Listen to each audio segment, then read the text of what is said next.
This week's movement of the week is all about breathing and challenging our regular inhalation and exhalation, challenging the volume that we take in and how we move it out, how much we move out of the body. For this, you're going to need some pillows. I just took some off my couch. You're going to need a tissue box, one of the large tissue boxes, and you're going to need a ball.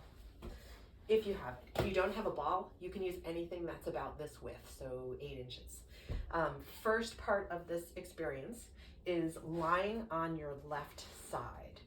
So I'm going to lie at a little bit of an angle,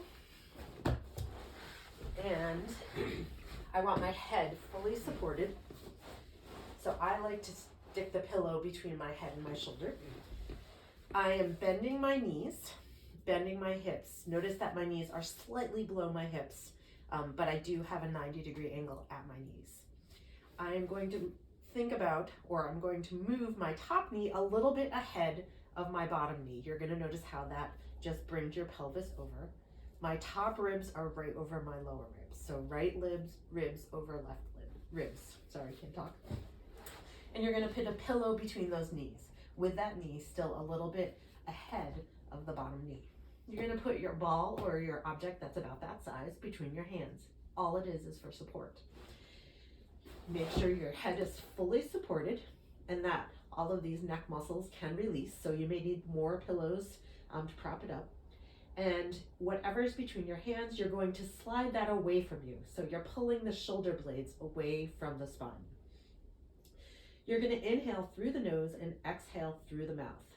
When you exhale, you're going to use pursed lips. And in this sequence, you're going to make a smooth transition from inhalation through the nose to exhalation through the mouth. No pause, no bumps. It's going to look like this.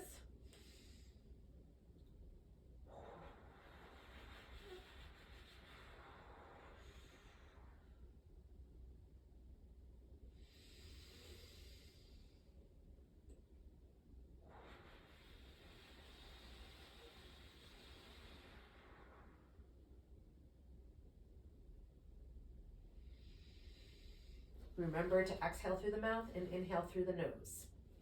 You may find that this top leg wants to slide back in this process. If you find that, just shift the top knee in front of the lower knee. So you're going to repeat those breaths 5 times. So 5 breaths in that position. The second part of this, you're going to come to a wall. You can have something under your head if you feel like you need it, but you may not need it. You're going to put something like this ball between your knees, and you're going to have your feet flat on the wall, knees at a 90-degree angle. And then you're going to need your tissue box, which mine is off overhead. All right.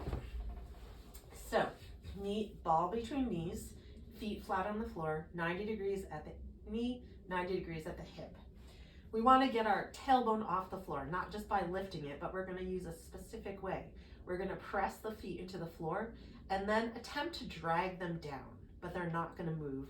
You're going to notice that instead your tailbone comes off the floor. It's not a lot, it's just a teeny lift of the tailbone.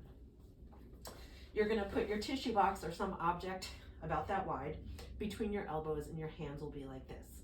On the inhales, you're going to move your arms an inch or two toward over your head, and on the exhales they're going to stay there.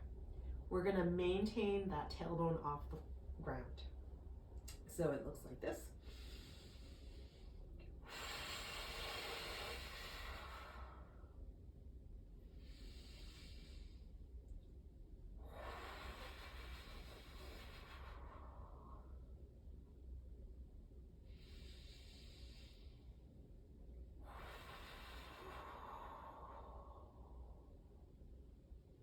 Again, you're going to do 5 breaths, then you're done. I want you to do it at least once a day, if not twice a day. It could be in a practice room on a break. It could be after you get up before you go about your day. It could be at the end of your day. So look for places to use it.